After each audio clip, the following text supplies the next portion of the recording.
अस्सलाम वालेकुम दोस्तों, इनसाइड भी मौसम फखर में खुशामदीद है। जनाब पाकिस्तान तहरीक इंसाफ ने एक मरतबा फिर अदलिया के कंधों पर बंदूक रखकर चलाने की हिकमत अमली फाइनल कर ली है। ताहम इस मरतबा पाकिस्तान तहरीक इंसाफ ने अपनी स्ट्रेटजी के अंदर एक तब्दीली लाए हैं और इस मरतबा ये जो बंदूक है जिसके कंधे पर रखकर चलाई जानी है या जिसके जरिए चलाई जानी है वो वकला लीडरशिप यानी शेर अफजल मरवत, शुएब शाहीन, अली जफर या सलमान अकरम राजा या लतीफ़ खोसा नहीं होंगे, बल्कि इस मरतबा सियासी चेहरों को मंजर आम पर लाकर ये बंदूक चलाने का फैसला किया गया है। और ये पाकिस्तान तहरीक इंसाफ की पॉलिसी के अंदर एक बहुत बड़ा शिफ्ट है जो सामने आ रहा है। और इस हवाले से कुछ अहम तरीन फैसले किए गए हैं जो इमरान खान साहब के साथ पाकिस्तान तहरीक इंसाफ की लीडरशिप की हालिया मुलाकात के दौरान हुए हैं, जो आज से 2 रोज़ पहले अडयाला जेल में हुई थी। और इम्पॉर्टेंट बात यह है कि इस मुलाकात में बतौर ख़ास आरिफ अलवी साहब को इस कराची से तलब करके जनाब अडयाला जेल में इमरान खान साहब के रूबरू पेश किया गया था। और इस मुलाकात के बाद मीडिया के साथ गुफ्तगू करते हुए आरिफ अलवी साहब ने बबांगे दोहल इस बात का ऐलान किया था कि पैन मेरी तो सीटी रल गई जी, कप्तान दे नाल, और अब मैं पीछे नहीं हटूंगा और अब मैं पाकिस्तान तहरीक इंसाफ को लेकर आगे चलूंगा। और जनाब आरिफ अलवी साहब की तरफ से पाकिस्तान तहरीक इंसाफ में एंट्री जनाब शेर अफजल मरवत साहब के एग्जिट का सबब बन गई थी। और इसी तरीके से ये मामलात कुछ आगे चलते हुए नजर आ रहे हैं। 2 रोज़ कबल इमरान खान साहब की अडयाला जेल के अंदर जब अपनी पॉलिटिकल लीडरशिप, जिसमें जनाब रऊफ हसन साहब थे, जिसमें आरिफ अलवी साहब थे, जिसमें जनाब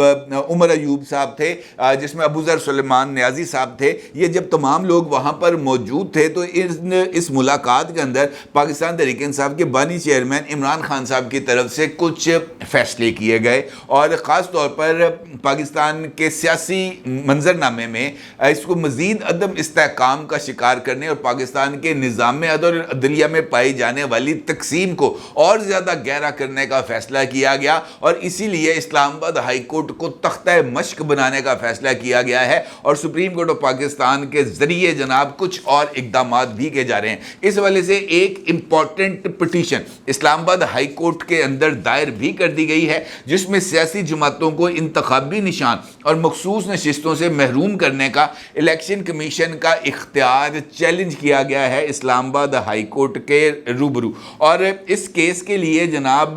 जो थे इस केस को दायर भी कर दिया गया है। और इस केस के ऊपर बताया ये जा रहा है कि कुछ नोटिसेस वगैरह भी जारी हुए हैं और केस की आइंदा समाअत 31 मई को की जाएगी। और इस केस के अंदर जनाब दरख्वास्त गुजार ने इलेक्शन कमीशन के पास आइन की तशरी के हवाले से जिक्र किया। उन्होंने कहा कि जनाब इलेक्शन कमीशन के पास आइन की तशरी का कोई इख्तियार नहीं। इलेक्शन एक्ट की सेक्शन 104 और इलेक्शन रूल्स का रूल नंबर 94 का जो है वो आइन से मुतसादम है, लिहाजा इसको काला दम करार दिया जाए। और दिलचस्प बात यह है कि इसी हवाले से सुप्रीम कोर्ट ऑफ पाकिस्तान में मखसूस नशिस्तों की अलाटमेंट के हवाले से पाकिस्तान तहरीक इंसाफ को रिलीफ भी मिला था। और पाकिस्तान तहरीक इंसाफ जिन सीट्स के ऊपर क्लेम करती है उन सीट्स को बाकी जमातों में तकसीम करने के इलेक्शन कमीशन के फैसले को सस्पेंड भी कर दिया गया था। और उसी के नतीजे में पंजाब असम्बली के स्पीकर मलिक अहमद खान साहब की तरफ से भी ऐलान कर दिया गया है कि जनाब सुप्रीम कोर्ट का फैसला आ गया है, लिहाजा उसके बाद जो लोग मुंतखब होके या मखसूस नशिस्तों पर ईवान में आए थे उनकी रुकनीत को मुअत्तल किया जा रहा है। और ये एक सिग्निफिकेंट अलामत थी, क्योंकि इसके नतीजे में 2/3 अक्सरियत जो मौजूदा हुकूमत को मिलनी थी और उसके नतीजे में जनाब मुख्तलिफ जो आइनी तरामीम थी वो आनी थी, उसके रास्ते में एक आ गई है बहुत बड़ी रुकावट। और आइनी तरामीम करना इस वक्त मौजूदा हुकूमत की एक बहुत बड़ी ज़रूरत भी है, क्योंकि अगर उसने मामलात को कंट्रोल में लेके आना है और वन व्हीलिंग जैसे वो जिस तरीके से नहीं था हाई कोर्ट में जस्टिस शहद वहीद साहब, नहीं वो क्या नाम था, शहद करीम साहब, उनकी तरफ से ये जो ऑर्डर पास हुआ था कि जनाब ये इलेक्ट्रिक बाइक्स और बाइक्स आप स्टूडेंट्स को नहीं दे सकते, क्योंकि अगर इनको बाइकें मिलेंगी तो जनाब ये वन व्हीलिंग करेंगे, इनको बाइकें मिलेंगी तो ये गर्ल्स कॉलेजेस के बाहर खड़े होकर लड़कियों को ताड़ेंगे, लिहाजा इनको बाइक्स नहीं मिलनी चाहिए। इन्होंने इस बाइक्स की तकसीम करने के फैसले पर जो है वो स्टे ऑर्डर जारी कर दिया था। इस तरह के फैसलों का रास्ता रुक सकता था, क्योंकि फिर इसके बाद जजेस की अपॉइंटमेंट के हवाले से कोई नए तरीकाकार बन जाते। लेकिन खैर किस्सा मुख्तसर इस सारे मामलात के रास्ते में रोक लगा दी गई। अब ना सिर्फ ये किया गया है कि जनाब ये जो इलेक्शन कमीशन के इख्तियारात को चैलेंज किया गया है, बल्कि उसके साथ साथ मजीद 3 रिट पिटीशंस भी सुप्रीम कोर्ट ऑफ पाकिस्तान में दायर करने की हदायत की गई है इमरान खान साहब की तरफ से। पहली पिटीशन दायर की गई है, ये दायर की जाएगी, ये उस प्रेस कॉन्फ्रेंस के जवाब में की जा रही है जो DGISPR अब लेफ्टिनेंट जनरल अहमद शरीफ साहब की तरफ से जो प्रेस कॉन्फ्रेंस की गई थी उसके जवाब में की जा रही है, क्योंकि उस प्रेस कॉन्फ्रेंस के अंदर मुख्तलिफ सवालात का जवाब देते हुए DGISPR ने 9 मई की तमाम तर जिम्मेदारी आयद कर दी थी और ये कहा था कि जनाब एक सियासी टोले ने ये सब कुछ किया था और एक सियासी टोला रियासत को ताकत को झुकाना चाहता था वगैरह वगैरह। उन्होंने नाम लिए बगैर मुख्तलिफ लोगों के ऊपर, मुख्तलिफ पोलिटिकल पर्सनैलिटीज़ के ऊपर इस बात का इल्ज़ाम आयद कर दिया था और इस प्रेस कॉन्फ्रेंस का पाकिस्तान तहरीक इंसाफ ने बहुत ही ज़्यादा बुरा मनाया था। अब ये इस बात की इतलात आ रही हैं और पाकिस्तान तहरीक इंसाफ के जो सेक्रेटरी इतलात हैं रऊफ हसन साहब, उन्होंने भी इस बात की तस्दीक की है कि पहली जो पिटीशन इमरान खान साहब की हदायत पर सुप्रीम कोर्ट ऑफ पाकिस्तान में दायर की जा रही है वो 9 मई के दिन मिलिट्री तनसीबात पर हमलों के हवाले से है और इस रिट पिटीशन में सुप्रीम कोर्ट ऑफ पाकिस्तान के सामने इस बात या इस मौक़िफ़ को दोहराया जाएगा कि 9 मई एक फॉल्स फ्लैग ऑपरेशन था। 9 मई के चक्कर के अंदर पाकिस्तान तहरीक इंसाफ को टारगेट किया गया, पाकिस्तान तहरीक इंसाफ को हैंडकफ किया गया, उनको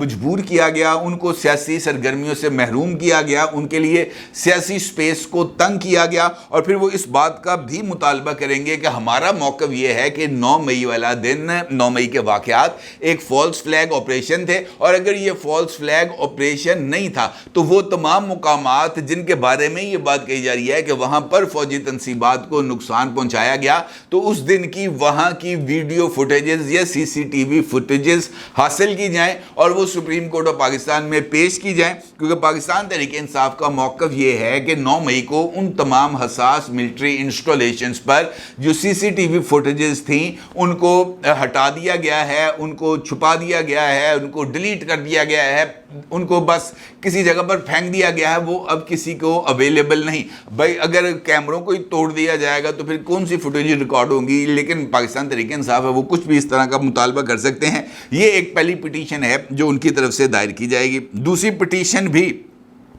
9 मई के हवाले से है और इस पिटीशन में जो है ना पाकिस्तान तहरीक इंसाफ का ये मुतालबा है कि 9 मई के वाक़यात में पुलिस की और दीगर लोगों की फायरिंग से उनके 16 कारकुनान जो हैं वो जाँ बहक हुए थे और उनका ये दावा है कि ये जो 16 कारकुनान हैं इनके जो है ना कत्ल का जायज़ा लिया जाए और इनके कातलों को जो है वो कैफरे किरदार तक पहुंचाया जाए, क्योंकि रियासत के दबाव की वजह से ये जो 16 कारकुनान थे और उनके अहले खाना जो हैं वो किसी भी सूरत जाकर जो है वो ये जो मुकदमात हैं ये दायर नहीं कर सके, इनकी FIRs दर्ज नहीं हो सकी। रियासत ने अपनी सरपरस्ती में जनाब उन तमाम लोगों को दबाव का निशाना बनाया और फिर इनकी जो है ना कत्लों के ऊपर पर्दा डाला और इनको दफना दिया गया। लेकिन अब वो ये कहते हैं कि जनाब ये जो 16 लोग पाकिस्तान तहरीक इंसाफ के खुद उनके मुताबिक जो जाँ बहक हुए हैं उनको कत्ल का जायज़ा लिया जाए और उनके मुल्ज़िमों को कैफरे किरदार तक पहुँचाया जाए। तीसरा जो रिट पिटीशन इमरान खान साहब की तरफ से दायर की जा रही है वो जिस वक़्त ये तल्ख़ कलामी नहीं हुई थी हनीफ अब्बासी और अनवारुल्लाह काकड़ साहब की मैरियट होटल की लॉबी में, उस तनाजुर में है जिसके अंदर ये बात रिपोर्ट हुई थी ARY पर कि अनवारुल्लाह काकड़ साहब ने हनीफ अब्बासी साहब के साथ तल्ख़ कलामी करते हुए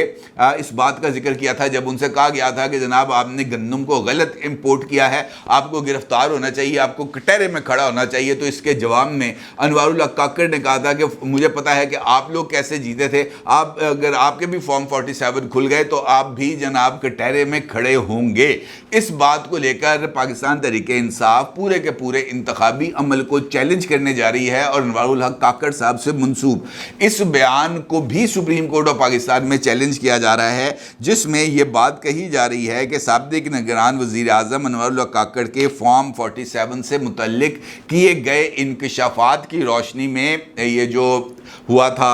8 فروری کے انتخابات، اس کا جائزہ لیا جائے اور یہ دیکھا جائے کہ کیا فارم 47 جو جاری کیے گئے تھے وہ درست جاری کیے گئے تھے یا وہ بھی مینیپولیٹڈ جاری کیے گئے تھے۔ یہ بات وہ کہہ رہے ہیں۔ اس کے ساتھ ساتھ یہ بات بھی کہی جا رہی ہے کہ سابق کمشنر راولپنڈی، جنہوں نے موجودہ چیف جسٹس قاضی فائز عیسیٰ اور راولپنڈی ڈویژن کے اندر ہونے والے 8 فروری کے انتخابات میں دھاندلی کے حوالے سے انکشافات کیے تھے، ان کا یہ کہنا ہے کہ ایک اور ریٹ پٹیشن بھی دائر کی جائے گی جس میں سابق کمشنر راولپنڈی کو عدالت میں پیش کرنے کی استدعا کی جائے گی۔ اس کا مطلب یہ ہے جناب کہ پاکستان تحریک انصاف نے نا عدالت کا جو موڈا ہے اس کو بھرپور طریقے سے ورتنے کا فیصلہ کر لیا۔ انہوں نے کہا جناب یہ موڈا تو اب ہم نہیں چھوڑیں گے، یہ بالکل ماضی والی ایکٹیویٹیز ہیں جو پاکستان تحریک انصاف کرتی رہی تھی۔ اس کے بعد انہوں نے اس معاملے سے ذرا تھوڑا سا پہلو طئی کرنا شروع کر دی تھی جب سے جسٹس قاضی فائز عیسیٰ صاحب نے چارج لیا تھا، اور اس کے بعد ذرا ایک خوف کا عالم طاری ہو گیا تھا کہ یار اگر ہم کو ایسی ویسی ریٹ لے کے جائیں گے تو انہوں نے منہ تو بھی مارنے، جرمانہ بھی کرنا ہے۔ لیکن اب 6 ججز کا خط منظر عام پر آنے کے بعد، جن کو عمران خان صاحب کہتے ہیں کہ جناب یہ حقیقی جج ہیں، آزاد منش جج ہیں اور ان کی انٹیگریٹی کے اوپر کسی کا کوئی سوال نہیں ہے، یہ حق پہ کھڑے ہیں اور یہ خود بھی جبر کا شکار ہیں، لہٰذا یہ جبر کا شکار ہونے والے لوگوں کی آواز بھی بنیں گے اور ان کا ساتھ بھی دیں گے، لہٰذا یہی جج ہیں جو اس وقت جج ہیں۔ اور ان کی طرف سے یہ بات بھی سامنے لائی جا رہی ہے کہ جناب یہ جو وقوع ہوا ہے اسلام آباد ہائی کورٹ میں، اس کے بعد سپریم کورٹ آف پاکستان کے اوپر بھی دباؤ آیا ہوا ہے، اور وہ یہ سمجھتے ہیں کہ ان خط و کتی کے چکر کے اندر وہ سپریم کورٹ آف پاکستان میں اپنا کوئی اثر و رسوخ استعمال کر سکتے ہیں، کیونکہ یہ جو 6 ججز کا خط تھا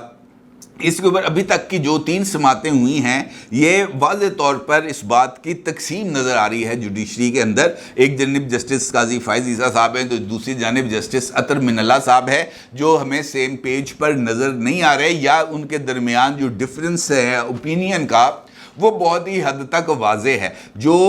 پاکستان تحریک انصاف کے حوصلے کا سبب بن رہا ہے۔ اور خاص طور پر ابھی ریسنٹلی جو خط و خطی ہو رہے ہیں، جسٹس بابر سرتاج نے خط لکھ دیا، پھر جسٹس محسن اختر کیانی نے خط لکھ دیا، آج پھر خبر آئی ہے کہ جناب جسٹس بابر سرتاج صاحب نے ایک اور خط لکھ دیا ہے۔ اس مرتبہ انہوں نے ہڑتال کے دوران وکلاء کی طرف سے سائلین کو اور مقدمات میں پیش ہونے والے وکلاء کو عدالت میں پیش ہونے سے روکنے کو نشانہ بنایا، اور ان کا رجسٹرار ہائی کورٹ جو ہے وہ اس معاملے کا نوٹس لے اور تاکہ انصاف کی فراہمی میں رکاوٹ بننے والے عناصر کے خلاف کارروائی کی جائے۔ تو مطلب یہ ہے کہ چونکہ ہر ایک ادارہ اس وقت دباؤ کا شکار ہے، اور اس دباؤ کے چکر کے اندر خان صاحب اپنی گڈی لوٹنے کے چکر میں ہیں، اور دیکھنا یہ ہے کہ اب خان صاحب اپنے اس مقصد میں کامیاب ہوں گے یا نہیں، کیونکہ ہائی کورٹ کا تو میں کچھ کہہ نہیں سکتا، سپریم کورٹ کی یہ جو تینوں کی تینوں پٹیشنز ہیں یہ 184(3) کے تحت ہی جانی ہیں، اور جو ہے وہ 3 رکنی کمیٹی کے پاس جانی ہے۔ 3 رکنی کمیٹی نے اس کا فیصلہ کرنا ہے کہ جناب یہ جو پٹیشنز ہیں یہ اس کا کیا مستقبل ہوگا، کس جج کے پاس لگیں گی اور کس جج کے ساتھ یہ پٹیشنیں جو ہیں وہ سنی جائیں گی، اور پھر ان پٹیشنوں کا مستقبل کیا ہوگا یہ تو ذرا پٹیشنیں دائر ہونے کے بعد ہی آئے گا معاملہ سامنے۔ ابھی تک تو یہ عمران خان صاحب کی ایک چال ہے جس کے اندر وہ انہوں نے عدلیہ کو ایک مرتبہ پھر متنازع کرنے کی کوشش کی ہے۔ اپنی رائے ضرور اظہار کیجیے گا۔ آپ کو بہت شکریہ۔ اللہ حافظ۔